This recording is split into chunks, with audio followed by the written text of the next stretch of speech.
cold. It's like the crack of dawn in Los Angeles. And go lay down. Go lay. Did you just tell me? Did she just say go lay down? Good morning, Gwen. Good morning. All I heard was go lay down. Go lay down.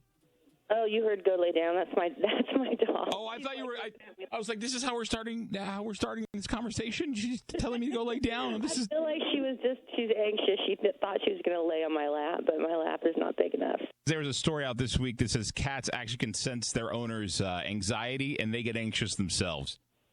No, but my dog definitely has anxiety. I have no anxiety about talking to you. I'm really excited about it, actually, because my 17th Vegas show is coming up next week. So just getting my head wrapped around that and excited to talk about just, what's going on with the Vegas show is not only do I get to do it, which is really mind-blowing to me when I start thinking about it, but also $1 for every ticket that I sell goes to Cure for Kids, which is a local nonprofit organization that is basically a hospital that kids go to, right. and they get to they don't turn anyone away, and it's just amazing to be part of something like that. And at this point, they're actually building out one of the rooms, like a facility based on the money that we have earned. So I feel kind of pretty good about myself this morning. As you should. Yeah. It's weird to actually make a difference, and then on top of it, I'm doing the show, which is like my joy. So it's two joys in one. So let's back up and take this thing. I know. I can tell you're so excited about it, but one step at a time. Because first of all, congratulations, and this all happens at the Zappos Theater at the Planet Hollywood Resort Casino.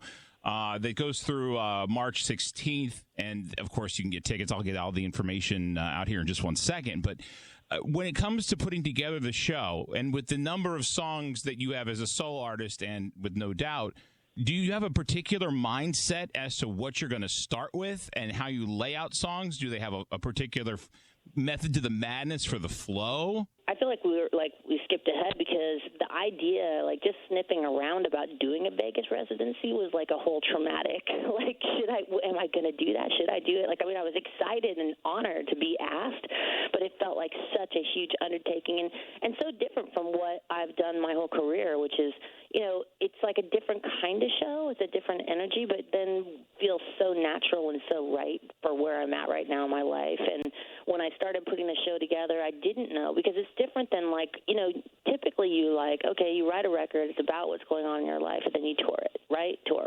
And the show is based on everything that happened before and what you're in right then, that creates the theme. And this was sort of where am I at right now? Well, I guess I'm in Vegas. So really just started the show with Vegas theme, you know what I mean?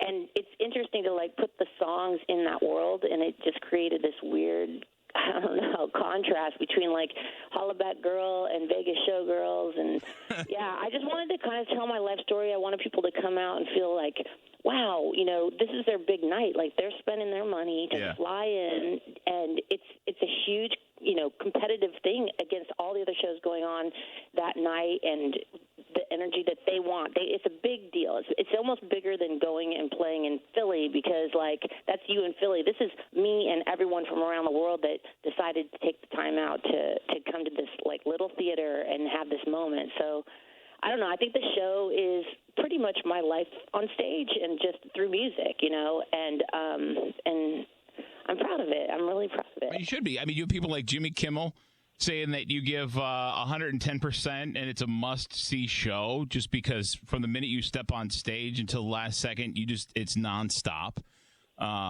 which is something I paid him. Oh, did you really? Oh, now we know the truth. Just kidding. No, that's amazing. I feel like I've always been that way. It's kind of don't put me on stage. That's, I think, why it gets quite traumatic. It's almost okay, I know I'm going to run a marathon. Yeah.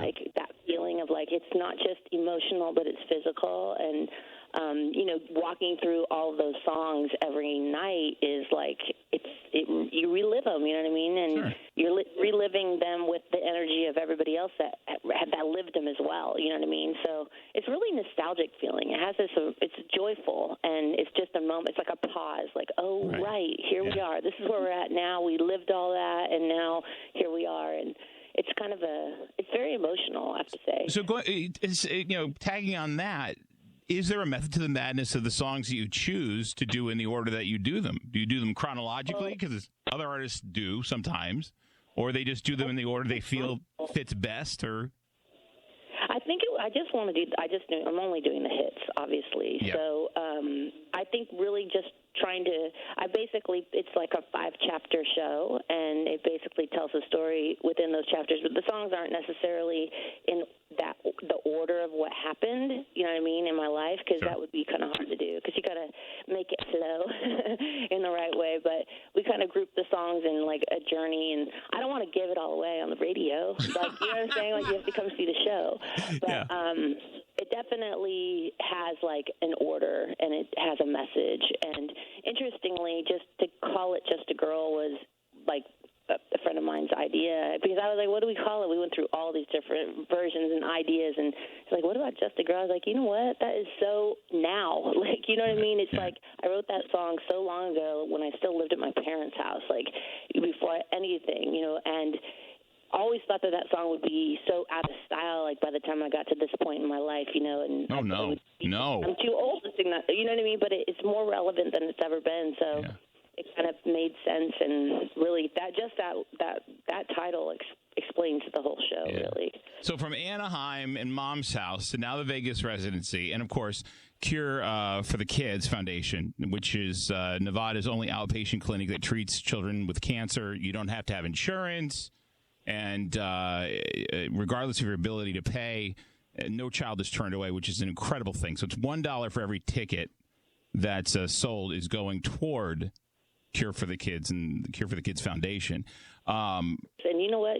You're really good at that. I'm going to let you talk about that. Okay. Well, I want to hear about the room. You know it all. You know it all. I just know that I got to meet some of the children and some of the parents backstage, and for me, that's just where my heartstrings are. You know what I mean? Children that are sick, it just doesn't seem right. It just doesn't seem fair. And so, you know, I have my 3 boys, and I just meeting the children and just seeing how brave they are, and to be able to be well enough to come out and come to the show, it's hard to even like wrap my head around the whole thing. But you know, it's amazing. I'm out there telling my story, but at the same time being able to make some kind of a little difference, and it's amazing opportunity for me, really. And congratulations too on designing the room. The unveiling is in March, right? The 14th, I believe. Oh yes.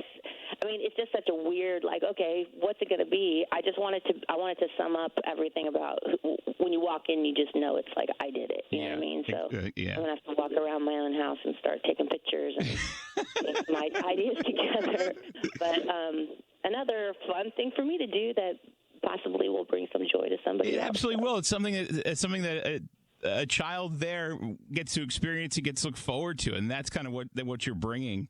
As part of the foundation. And then, you know, I just congratulations on the career in music. Are we doing any more fashion stuff in the future? Another album? Anything else? Well, that's a good question. I still have, you know, Lamb and GX. I'm doing the eyewear, which has been really fun. And one of those projects is like when I started thinking about designing, it was like, gosh, you know, I was really trying to think of the future, and I have these kids, and I wanted to be able to do something creative, but still be at home. And that's really what the eyewear is. Like they come over and they show me ideas, and it's just really fun and creative. But music-wise, I did go in the studio last week. That was kind of amazing. Oh, okay. I don't know what it means. Like, I'm literally just flirting around with it, because for me, music really comes from whatever I'm supposed to be saying next, you know what I mean? And I don't really know what that is. So, but I think that's what a refreshing answer, though. Well, I mean, it's just the way I've always thought, like, why doesn't people just send me hits? Like, I always wanted to do that. I was like, everybody else does that. Like, they just get them and they just pile up and then they make a record. I was like, why doesn't that ever happen? And I try all the time and it never happens. I love writing music. That's my favorite. Out of everything, even more than performing, I think just songwriting and being able to have the joy of, like, you have nothing and then you have this song that is saying your life is just, and it's forever, is magic. And so, yeah, I really enjoyed being in the studio. I love working with other, like collaborating with really talented people and then trying to bring my story out by, like, sitting in the room with these talents, and it's just really fun. But I definitely want to do some new music, but I don't, just for myself, you know what I mean? And sure. If it's good, then I'll share it. Well, I'm adding it. It's now on my to-do list to find people to send you music. music. Yeah, if anybody has any hits, go ahead and send them my way. Send them to Gwen Stefani, please. Just to send them her way. Tickets and VIP packages and meet and greets as well for all the dates through November 2nd are on sale now. If you go to Ticketmaster.com/Gwen. Gwen Stefani, you are always a pleasure to hang out with and to talk to. Congratulations on Just a Girl at Planet Hollywood in Vegas, and we look forward to new music and seeing what people have sent to you. Thank you, and thanks. I love being on the radio. Thank you so much. Well, I'm going to go lay down now since you told me that. Okay, go lay down. The Kane Show.